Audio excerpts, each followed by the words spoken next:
പ്രധാനമന്ത്രി നരേന്ദ്രമോദിയുമായി കൂടിക്കാഴ്ചയ്ക്ക് 8 ക്രൈസ്തവ സഭാ മേലധ്യക്ഷന്മാർക്ക് ക്ഷണം.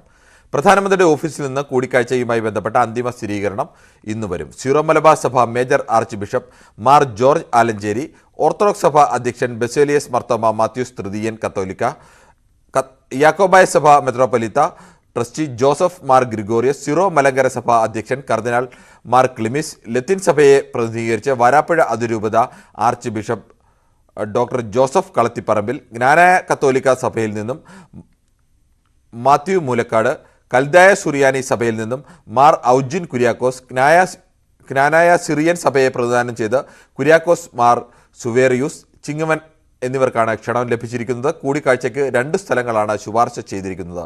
വെല്ലിംഗ്ടൺ ഐലൻഡിലെ താജ് യുവാന്ത ഹോട്ടലോ യുവം പരിപാടി നടക്കുന്ന തേവര SH കോളേജിലോ വെച്ചാവും പ്രധാനമന്ത്രി ഇവരെ കാണുക.